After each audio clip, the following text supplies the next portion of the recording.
Hello friends, welcome to soulful moms of India. आज है 26 जून और आज से शुरू हो रहा है गुप्त नवरात्रि।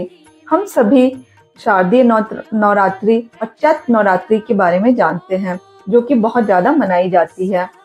शारदीय नवरात्रि जो कि सितंबर अक्टूबर में मनाई जाती है और चैत्र नवरात्रि जो कि मार्च अप्रैल में मनाई जाती है। इसके अलावा भी दो और नवरात्रि होती है जिसको हम गुप्त नवरात्रि कहते हैं, आषाढ़ नवरात्रि और माघ नवरात्रि। आषाढ़ नवरात्रि जो कि जून जुलाई में आती है और माघ नवरात्रि जो कि जनवरी और फरवरी में आती है। तो अभी जो है यह आषाढ़ नवरात्रि शुरू हुआ है।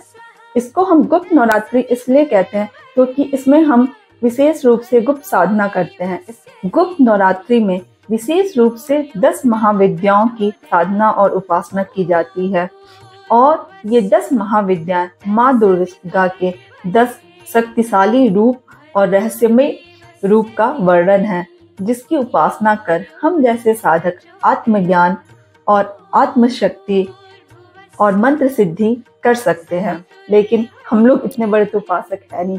हम तो अपने डेली लाइफ में जो पूजा करते हैं, जो अर्चना करते हैं, उसमें हम बस थोड़ी सी कुछ और चीज़ों को ऐड ऑन करके हम अपने लेवल पे साधना और उपासना कर सकते हैं। तो फ्रेंड्स, आप डिसाइड करो कि आपको क्या छोड़ना है, मतलब कौन सी ऐसी आदत है जिसमें आप अपना सुधार लाना चाहते हो और किन चीज़ों को आप अपने जीवन में सम्मिलित करना चाहते हो। उन चीज़ों पर विचार करके आप उसे अपने इन 9 दिन में शामिल कर सकते हैं। फॉर एग्जाम्पल, सपोज कि जैसे कोई है वो चाय बहुत पीता है, 6 से 7 कप पर डे चाय पीता है, तो वो डिसाइड करे कि मैं सिर्फ 2 कप से ज़्यादा चाय नहीं पीऊँगा एक दिन में। तो ये भी एक तरह से उसकी साधना होगी। अगर कोई मोबाइल बहुत ज़्यादा यूज करता है डेली 4 to 5 आवर्स, तो वो डिसाइड करे कि नहीं, मैं हाफ एन आवर और 1 आवर से ज़्यादा मोबाइल यूज नहीं करूँगा या करूँगी। तो ये इस लेवल की साधना होगी। तो ये तो हमारी अपने डेली अपने लाइफ में क्या सुधार करना है और किन बुरी आदतों को हम छोड़ सकते हैं, पर्सनल लेवल पे ये हो गया। इसके अलावा अगर हम साधना और उपासना की बातें करें तो हमें डेली कम से कम 1 माला गायत्री का जाप करना है। अगर आपके पास माला नहीं है तो आप 108 बार मानसिक गायत्री मंत्र का जाप कर सकते हैं और ये हमारी सबसे बड़ी उपासना और साधना होगी, क्योंकि गायत्री मंत्र का प्रभाव जो है वो हमारे जीवन पे अलग तरह से पड़ता है। वो हमारे मस्तिष्क को शांत करता है, हमारे अंदर चेतना जगाता है और इसको हम एज ए सेल्फ अवेकनिंग, आत्म जागरण के लिए इन 9 दिनों में शामिल कर सकते हैं। और आफ्टर 9 डेज आपको खुद लगेगा कि हाँ, इसे तो मैं डेली कर सकती हूँ। और जो भी आदतों को आपने उसमें कमी लाने की कोशिश की है, कि जैसे चाय पीना, चाय को कम करने की आदत, मोबाइल की लत को कम करना, तो वो भी आपकी धीरे धीरे कम होनी शुरू हो जाएंगे जब आप उसे इस 9 डेज में शामिल करेंगे। तो जैसा कि हम देख रहे हैं कि ये एक साल में 4 बार नवरात्रि आ रही है और ये नवरात्रि हर एक 3 महीने पर आती है। तो यह एक तरह से साइंटिफिक रीजन भी है, क्योंकि हर एक 3 महीने पे वेदर चेंज होता है और वेदर चेंज होने का इफेक्ट हम सबकी बॉडी पे पड़ता है।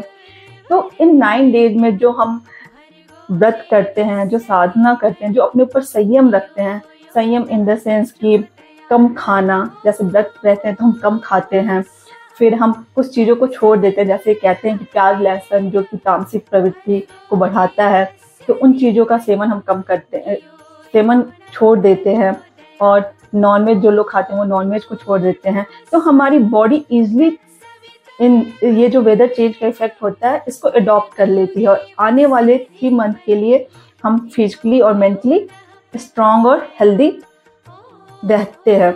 तो इसलिए इन सारी चीज़ों को हमारे भारतीय संस्कृति में बहुत ही अच्छे तरीके से बनाया गया है, जिन चीज़ों के बारे में हमें शायद कोई बताता नहीं है और हमें पता नहीं चलती हैं ये सारी चीज़ें। क्योंकि हमारे भारतीय संस्कृति में जो भी चीज़ें, जो भी व्रत, उपवास, साधना, आराधना, उपासना, जो भी चीज़ें हैं, ये बहुत ही साइंटिफिक तरीके से बताई गई हैं और इनका एक बहुत ही गहरा प्रभाव हमारी बॉडी के ऊपर पड़ता है। तो विज्ञान और अध्यात्म का जो समन्वय है वो हमारी भारतीय संस्कृति में बहुत ही अच्छे तरीके से है, जिसको हमें जानना चाहिए। और फ्रेंड्स, अगर आपको लगता है कि मैं इस पर एक डिटेल वीडियो बनाऊं तो आप कमेंट बॉक्स में ज़रूर बताइए। और अगर आपको मेरे विचार अच्छे लगते हैं तो प्लीज़ लाइक, शेयर और सब्सक्राइब करिए। Thank you so much.